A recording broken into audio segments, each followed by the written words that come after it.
раночок, мої любні діти! Сьогодні я розповім вам про явища природи. З давніх часів природні явища викликали в людей подив і захоплення. Їх боялися і в той час постійно намагалися пояснити, чому світить сонце, чому йде дощ, сніг, чому з'являється веселка і дме вітер. А давайте з вами зараз відгадаємо загадки.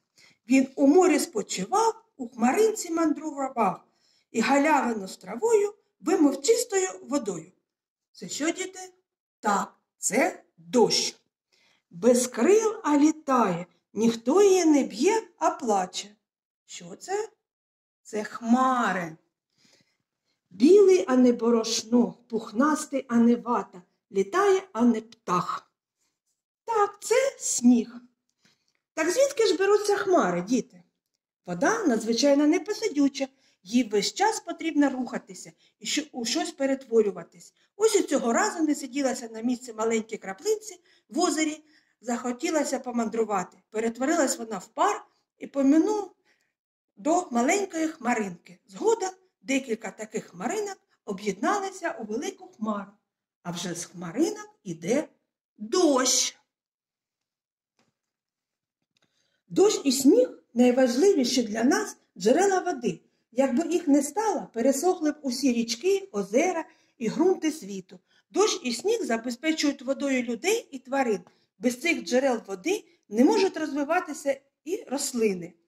Вода випаровується з поверхні океанів і підіймається у вигляді водяної пари, а потім утворюються крапельки води і збираються у хмари. Хмари підіймаються угору, охолоджуються і вже не можуть нести стільки води.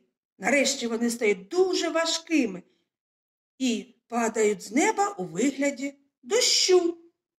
А сніг іде, коли краплини води в хмарах замерзають. Це тверді опади, які утворюються при температурі нижче 0 градусів. Він складається з безлічних дрібних кристалів льоду, міцно з'єднаних між собою. А коли йде сніг, це явище природи ми називаємо снігопадом. А ще взимку бувають інші природні явища. У місті і у полі нагулялася доволі, не давала снігу спати, примусила танцювати. Що це, діти? Як ви вважаєте? Так, це завірюха.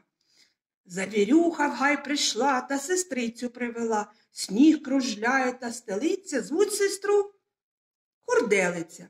Це коли йде сніг з сильним вітром, з погіршенням видимості.